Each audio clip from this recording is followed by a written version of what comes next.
Yeah, becoming a Theosophist doesn't mean to be a member of the Theosophical Society. Yes. It means living Theosophy. Yeah. Yeah, I totally agree with that. Mm. Living Theosophy. And your challenges, the challenges that you've gone through, but with something constant that kept you going at the back, really moved me. Just want to maybe find out how you deal with the ups and downs of life, the cycles of life. Every incarnation is a challenge, right? We come with a predetermined map with certain things that we have to come through, right? Which are not punishments, they are opportunities to overcome things. Things that you may have been caused in the past and you are not aware of. Every time I have had a difficult moment, I don't know why, but I have never despaired.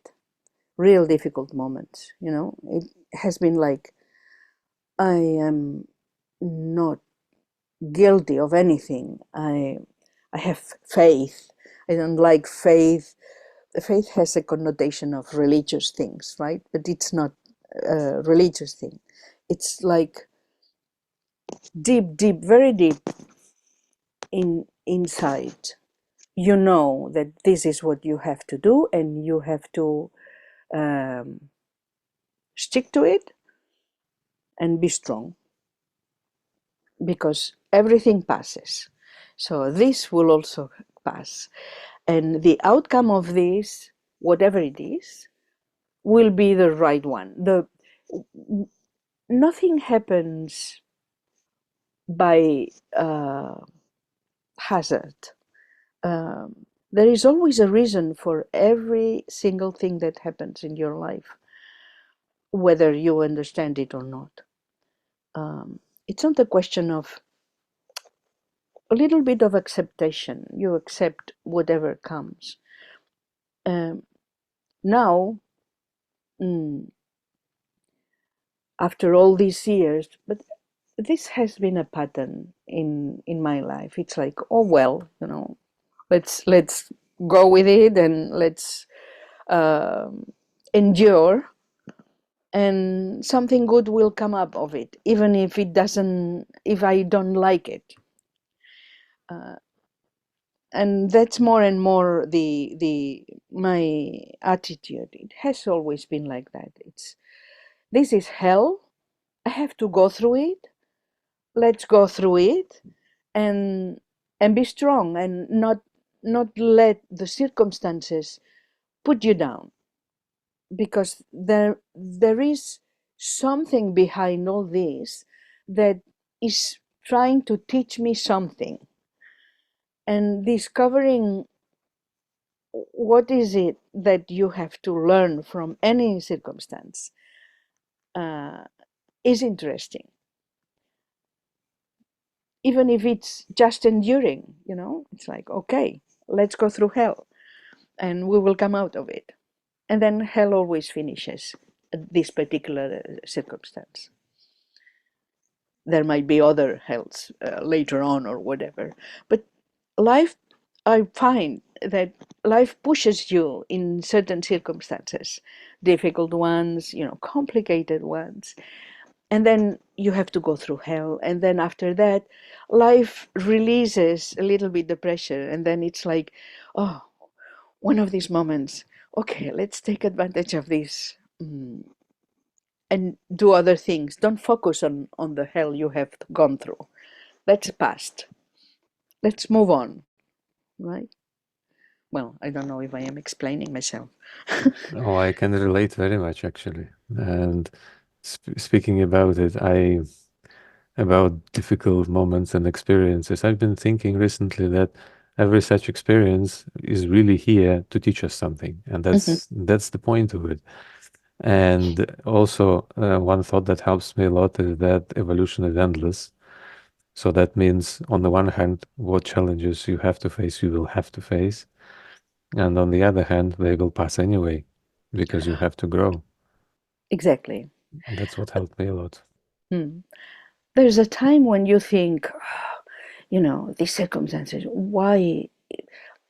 I have never thought, why is this happening to me? But it's like, oh my God, what have I done to provoke this effect, right? But that's the theosophical background, because normally people say, what have I done to deserve this? Why me? Why whatever? This is not the right attitude, at least to me, right? The lesson that is behind that, it's like, what is life trying to tell you? Open your eyes, think, and find out. And it's a way of getting to know yourself a little bit better, which is very interesting, by the way, because we are the biggest unknown person in the world to ourselves. We can know, other people and their character or whatever, but then when it comes to us, we don't know ourselves.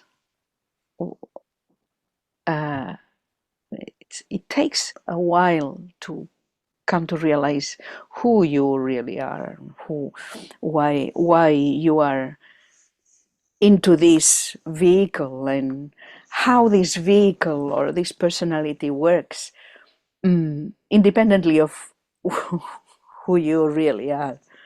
But that's another story. That's true. It resonates very deeply with me. Thank you. I wanted to ask you, usually all of us have some favorite books and some favorite theosophical topics. So could you say a few words about that? What are yours? It depends on the stage of, life has different stages. So every time has a book that has really been the favorite. At the Feet of the Master has been probably the first book back then. In the time of Crotona, it was Light on the Path, which spoke to me a lot. After that,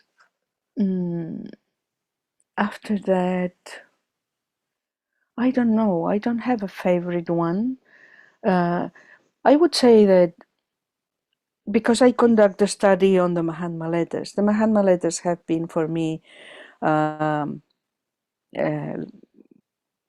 ground of discovery, in the sense that back in the 70s, I dared, ignorant as I am, to start studying the Mahatma letters at the lodge. I don't remember what I said about that. Probably we read the letters. I honestly cannot remember how, what is it, daring I was to, to say, okay, we are going to study the Mahatma letters. And it has been a study that has gone with me all the sages through up to now, and every letter I take to study is a new letter, even if I have read it 20 times. So in this sense, I think that it's the most relevant in my theosophical search, because every time it's as if the author is speaking to me, not to Sinet, to me, and is telling me things. And every time there is a message, a different message every time. So I would probably say that this is one of the relevant books for me, even if we have other literature that has been important as well. But the Mahatma letters, all they say there, and all that I have read and not discovered yet. So it's an open mind there to dig in. It's amazing how we are united from all over the world by the fact that for solace and for inspiration we go to the same place. Mm. It's amazing. Yeah. Yeah, totally. Well, this. that's the wonder of theosophical literature. You know, it's like during the war in Spain, the Civil War. What did Theosophists do when the bombs were falling down? They would gather and they would read the Bhagavad Gita, one chapter every time, instead of going, oh, we are going to get killed or whatever. No, they stuck together and they would read the Bhagavad Gita because it was grounding them and telling them very deep things and practically telling them that death is nothing, even if you get killed, right? So it's interesting as well. Yeah, I totally agree with what two of you said about how we seek solace in these texts that are not just mere texts, and they carry ancient wisdom in them. And I think it's in these where we find solace in them because we find we can ground ourselves in the essence of who we all are, the divine within, and of course the wisdom that it has to teach. Every author that writes is telling us things to everyone who reads the book. Particularly the theosophical literature has a content. There are those authors who give you hints in life and how to discover the next step, right? Joy Mills used to say there are those books for just entertaining, novels and all these things. But then in Theosophy, there are two kinds of books. The books that you read to learn things, informative, whatever. And then the books that speak to you, pushing you in some way. Those who take you deeper into yourself. And I quite like that approach of books, right? I don't know. I really like reading. I I liked reading, but I don't have the time to read novels now because I am so focused on learning, on discovering more things. Even if I think that, oh no, this book I have already read, whatever. No, what is the author trying to tell me? And I always feel this communication, that the author is there in front of me telling me things. Sometimes some of the colleagues say, we don't know why so much effort if no one listens, if no one pays attention or whatever. And then I always say, and this is something that I have always said along my life, even when I was a teacher, if there is only one student, one person, one fellow understanding whatever I am saying, that's worth. It's enough. Just for one. Even if in the audience there are thousands. If only one understands, let's go on. Thank you. I think that's a beautiful attitude to have. Yeah. Otherwise you get discouraged. Yeah, and I guess it also boils down to knowing why you are teaching, right? The purpose, like the true purpose behind why you are teaching is not about gaining followers or having people cheer for you, but to have your message reach someone. So it doesn't matter the quantity as long as it reaches someone. Even if you don't know it, because Yeah, I sometimes you guess don't know. it's true. That's true. It's like planting a tree, right? It's like this.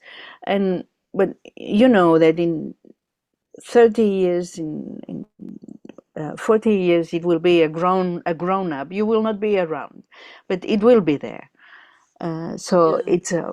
it's the contribution that we Yeah. bring. And then, because you're young, but you will get these students who will stop you on the street and say, hey, you were my teacher. You know that you made a change in my life, or something like that. No? And it's like, wow, I don't even remember that person. Well, that's very rare, because I remember almost most of them. But and you don't know who you are touching. That is so true. Yeah, a lot of it happens invisibly. With students, it's easier because they are adolescents. Well, it depends on the students you have, but they are there. They have to listen to you. You can tell them whatever you want, more or less, etc. But when it comes to theosophy, eh, it's something uh, a little bit different. When I was at school, the only way I could teach was having fun myself. The day I didn't enjoy teaching, that class was horrible. It went down the pit, Uh, the students were horrible, and it was not pleasant at all. So I would always try to enjoy myself and have fun in the class. Then my colleagues would come and say, how come you have such a good relationship with your students? Uh, it was not my purpose. My purpose was to have fun myself. And then it's something that you communicate. And I find when you speak to a theosophical audience, it's a bit like that. If you suffer because you're telling them things that um, make you uncomfortable, the audience will you will put them to sleep or something like that. It's like it's boring. When is it going to finish? 15 more minutes to go, and I am not going because it's not it's not well seen or whatever. But if you are really sharing your discoveries, when I don't know, I get taken by this discovery here or that. Listen, people, I have found this. Look at it. Look at the wonder of it. Whatever. And then who the audience is taken by that as well, because you're trying to share something from very deep inside. If if it has happened, it happens to everyone, but to me, if it's always difficult to speak to an audience, a theosophical audience, because everyone knows more than I do. In the core of the core, everyone knows. So who am I to come here and tell them, this author says this author says that, and this is whatever. But I do it because for me it's a discovery, and that's also a pattern that I have learned in my house. my father would come and say, I have made a discovery today. And then he would come with this, I don't know, epiphany that he met in his meditation or in his studies or whatever. I think that he has imprinted this attitude in me, which I am easy to copy in this way. Well, that's a very precious thing that you shared. Thank you. I think before we come to the end of our talk, it would be very good to discuss your view of the future of the TS, and maybe also about the World Federation of the Young Theosophists. Maybe your hopes, maybe challenges that you see that we have to overcome. I think that Theosophy is in good hands. I have a great faith in the federation today, the Youth Federation. I see all the guys who are there working, meeting. I think you all have a great value, humanly speaking. And if you're here, there is a reason for you to be here, right?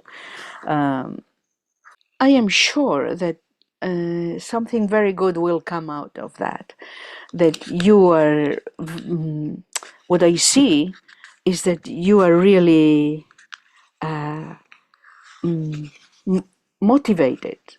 And this period where you are now, launching this World Federation, cherish it as one of the beautiful episodes in this incarnation. Cherish it because it doesn't matter if you don't stay into Theosophy. I'm sure that you will, but it doesn't matter. It's a time for you to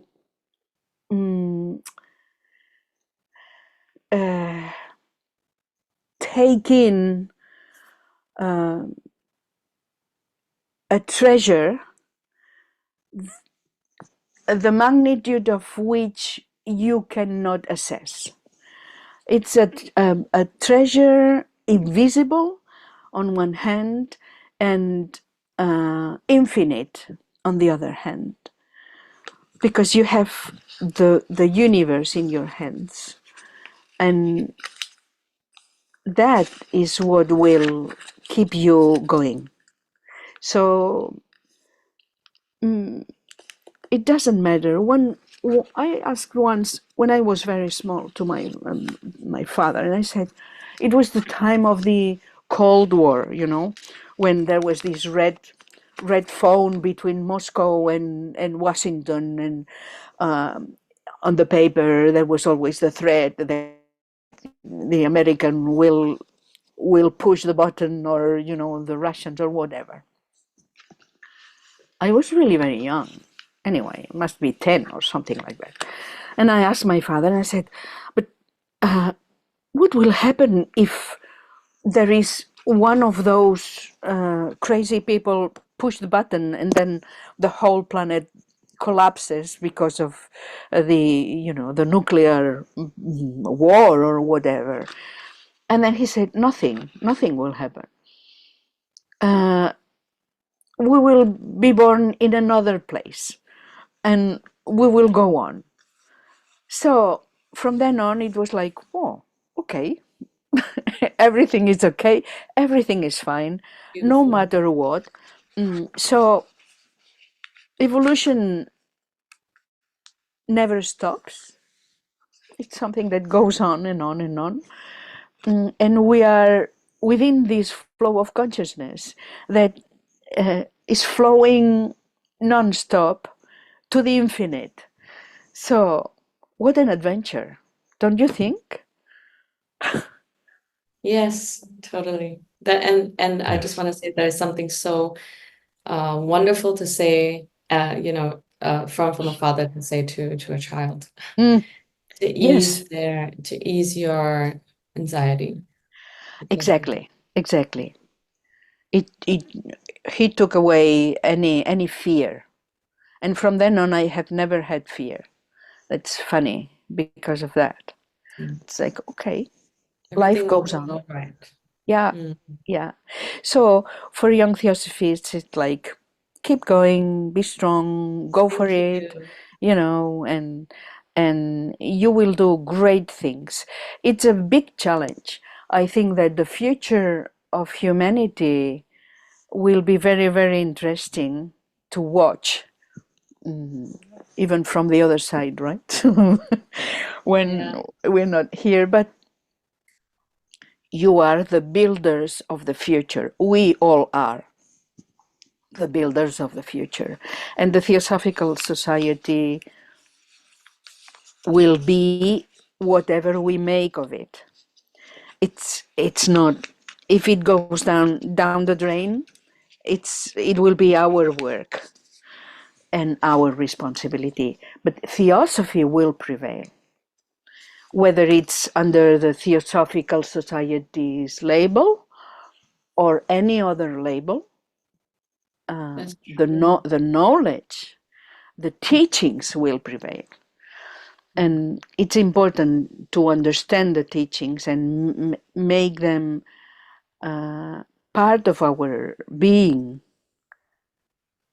It's like to become the paramitas, to become the way, to become the path. Mm. That's I think that this is the clue of our direction.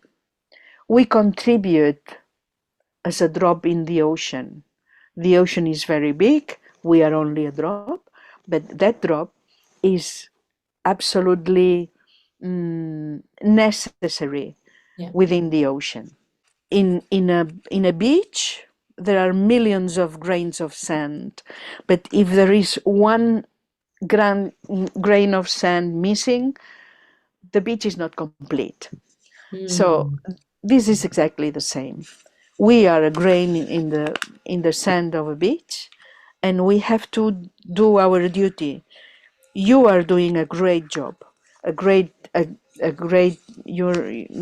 admire you all really, because you have a strength to take you anywhere you want. So Thank you. go for it. Thank you. Thank you. We admire That's you. Thank you. Yeah, we admire you, and I feel very privileged to be speaking with you. And I think everyone who listens to this podcast is going to really feel what you have to say instead of Well, just receive, but uh, feel it. And, I am and live. grateful that you gave me this opportunity to share with you, and I think that it's our duty to be always positive. Yeah, Uh, that's true. Cheerfulness, right? Cheerfulness.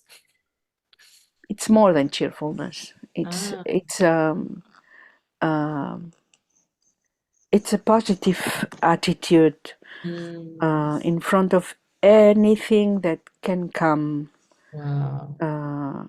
to encounter you in a negative way. Mm, You know, my father would say whenever they asked him, "How are you?" he would say, "Better than ever." Uh, Always. And this is my motto, better than ever. No matter what, it's always better than ever, because it's always better. that is true. We are always getting better, even if we don't see it.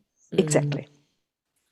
So thank you for your time. And this wraps up another episode of Theosophical Insights. Thank you for tuning in, everybody. And thank you, Angels, Thank you for very being much. with us. Thank Thank you you very much. both. Thank you. Thank you. Bye bye. Thank you. Bye bye.